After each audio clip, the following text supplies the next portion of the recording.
Welcome to the Watson-Kersey Mansion. I'm standing here in our kitchen in our current Griswold exhibit, of which we have 116 pieces out to show. Is that everything that we have in the collection? No, we have about 700. But we're always looking for additional things that are different that we currently don't have.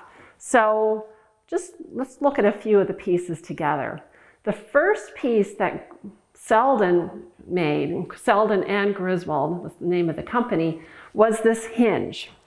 And this is a very rare piece. And if you can see on here, Selden, patent date, February 13th of 1866. And not only was this piece donated to us, but a copy of the original patent as well. And Mr. Selden lived here in Erie, developed this, and that's how Griswold started, not with cookware that we think of today, but with these butt hinges. And the butt factory was located on 10th and Chestnut, and eventually it expanded, and then they moved because they expand so much, and then got into cookware. So this is a very rare piece, and we're really excited to have it. So thank you, Jim, for donating this to us. Other things that and we're not going to get into all the details of all the Griswold that we have because we have so much, but just a couple of odd things that maybe you've never seen before I wanted to show. These irons were made by Griswold, and these are called sad irons. And they're called sad not because you were sad having to lift this heavy iron and use it, but sad is Old English for solid. So these are solid metal. They would be heated on the stove or another heating source, and the wooden handle would come off of it so that while one was heating, you could take one handle and transfer it to the hot iron and iron with that using one handle. But these both have a handle, and they were made by Griswold here in Erie. Some other unusual pieces that we've got.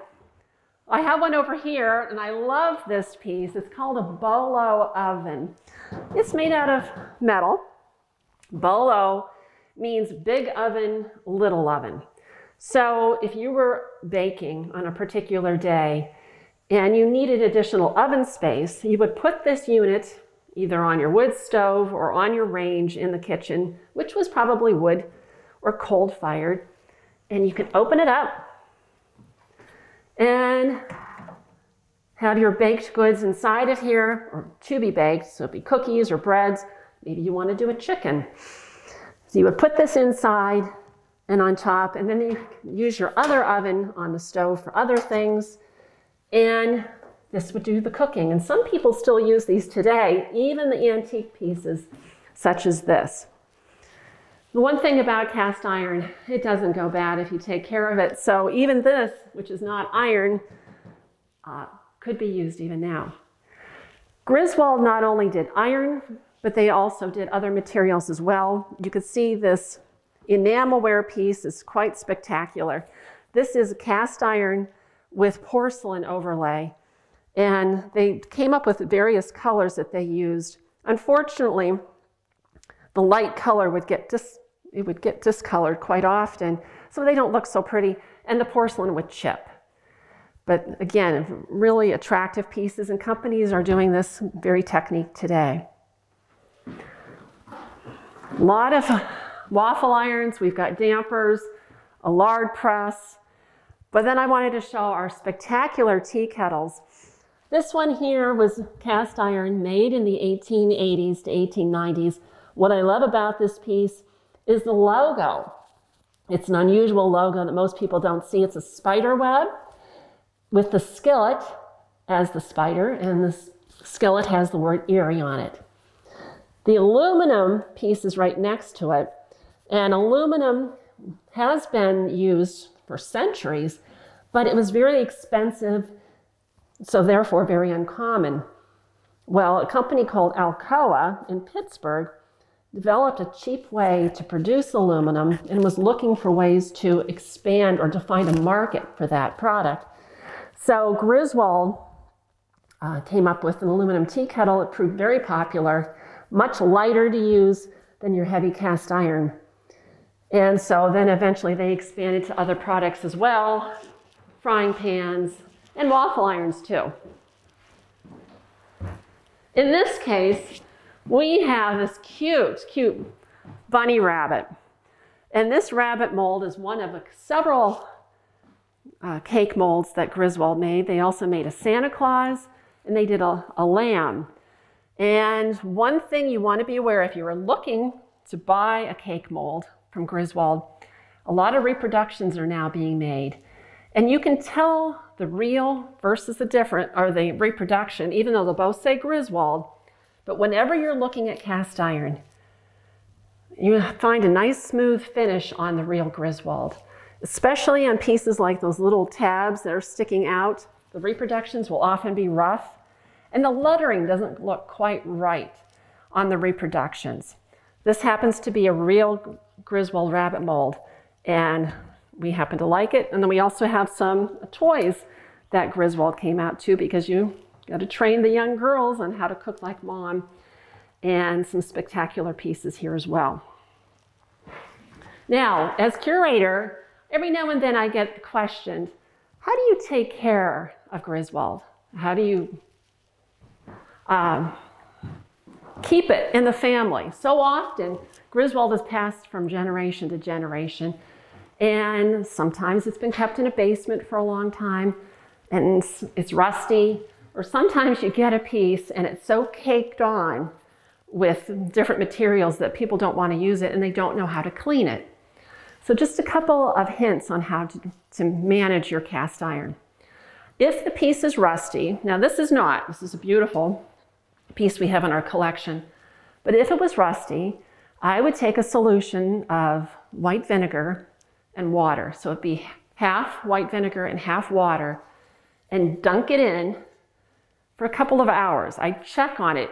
Now the vinegar is an acid. It will eat the iron. It'll eat the rust, but it'll also eat the iron. So you don't want to keep it in that long. You want to keep it in the solution and then pull it out after a few hours and check to see if the rust is loose. Then take a steel wool pad and wipe everything clean.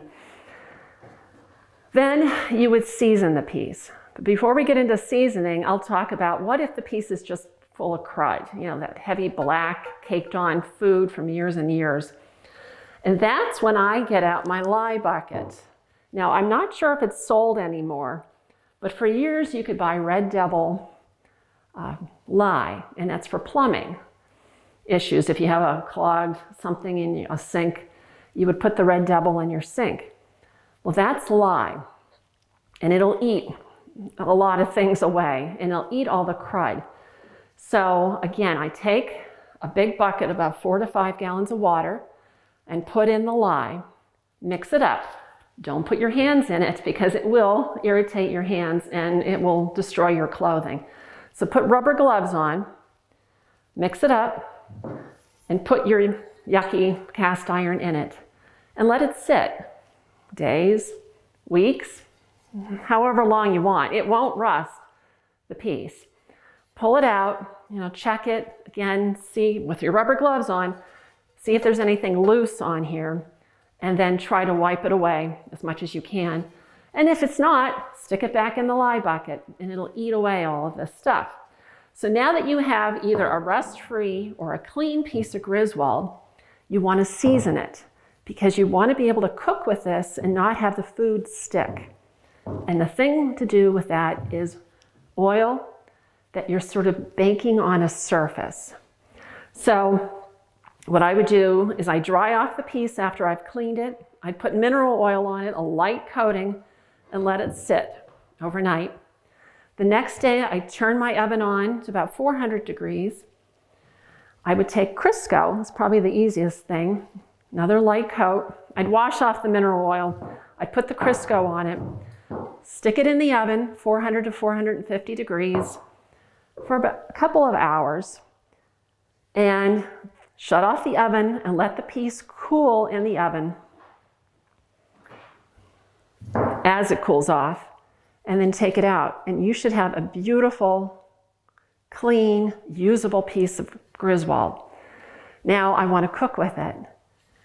Again, with the cooking, if you're doing eggs, chicken, whatever you want to make, again, put a little bit of oil, cook, and then you want to clean it. I always put it in the sink and without scrubbing, but you want to get all the food off of it. So I use a little bit of soap, not much, but I do use a little soap. You can re-oil it if you'd like. I don't always, but then to dry it, I put it on the stovetop, turn on the burner, and let the heat dry it, so therefore it won't rust. And if you do these things, you'll have this piece that you inherited maybe from your grandmother that you'll be able to give to your grandchildren and they can give to their grandchildren.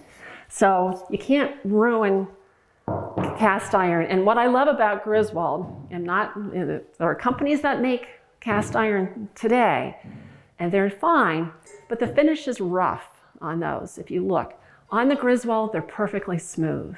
They did a beautiful job of polishing these. Therefore, the food can't get stuck in here like some of the more contemporary cast iron that's made.